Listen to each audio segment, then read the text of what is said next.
یہ کہتے ہیں کہ مجھ پر غسل لازم ہو گیا تھا تو مجھے خیال ہی نہیں رہا، میں نے وضو کیا، مسجد میں چلا گیا، جماعت میں شریک ہو گیا، پھر اچانک یاد آیا کہ ارے مجھے تو غسل کرنا تھا، تو کیا حکم شرع ہے کہ کیا میں نماز جاری رکھتا یا میں نماز کو توڑ کر چلا جاتا؟ کیا حکم شرع ہے؟ ویسے تو یہ کارنامہ کر چکے ہوں گے، لیکن انہوں نے کہا چلے میں معلوم کر لوں۔ مسئلہ یہ ہے کہ اگر کوئی شخص، یہ تو حالت جنابت تھی، بے وضو بھی اگر جان بوجھ کر کھڑا رہا نماز میں شروع سے ہی اور یہ سوچا کہ کون سا وضو ضروری ہے، تو یہ تو کفر ہے، ایک یہ۔ سیکنڈ یہ ہے کہ جیسے آپ گئے یا کوئی بھی شخص بے وضو تھا یا حالت جنابت میں اس کو یاد نہ رہا، کھڑا ہو گیا، تو اس کے لیے حکم شرع یہ ہوتا ہے کہ یہ فوراً نماز کو توڑے، اور اس کا طریقہ، نماز تو خیر شروع ہی نہیں ہوئی، مطلب یہ کہ وہ ہٹ جائے۔ اس کا طریقہ کیا ہے؟ ناک پر ہاتھ رکھ کے ہٹے کہ لوگ سمجھے شاید نکسیر پھوٹ گئی، اس کی تو پردہ بھی رہ جائے گا، اور یہ پیچھے نکل کے یا تو سائیڈ میں چلے جائے پہلے صف کے آخر میں، پھر وہاں سے کونے سے نکلتا چلا جائے، یا یہ صف چیرتا ہوا نکل جائے، کوئی مسئلہ نہیں ہے۔ بعد میں لوگ شور کریں، ان کو مسئلہ بتائیں کہ صحیح مسئلہ یہ تھا، تو اس وجہ سے میں باہر نکل گیا، لیکن وہاں کھڑا نہیں رہ سکتا۔ اب کھڑا رہے گا تو وہی دو صورتیں ہیں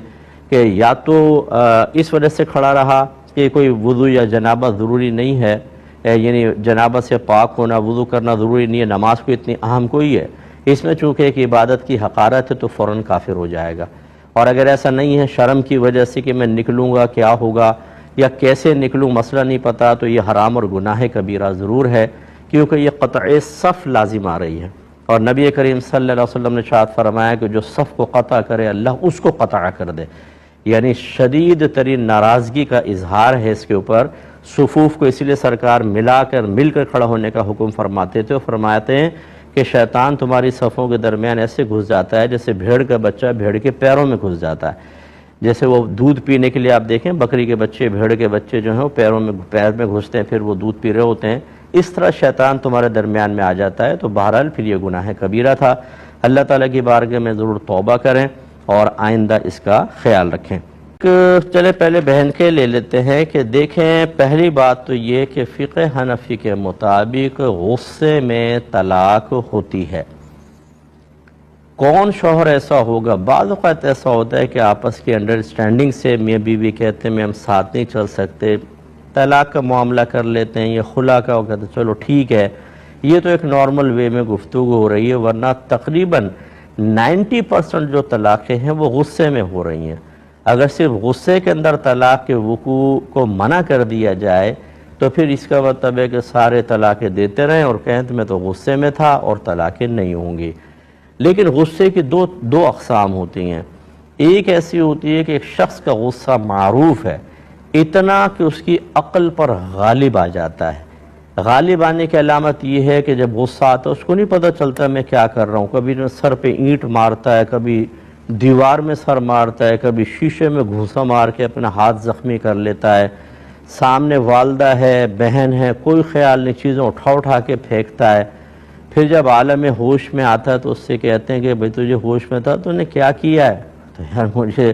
بالکل یاد نہیں ہے۔ اگر اس طرح غصے کی عادت ہے ایک دفعہ غصہ آیا وہ نہیں، عادت معروف ہے اس کی غصے کی، اس حالت میں اگر وہ طلاق دے گا تو یہ طلاق نافذ نہیں ہوگی،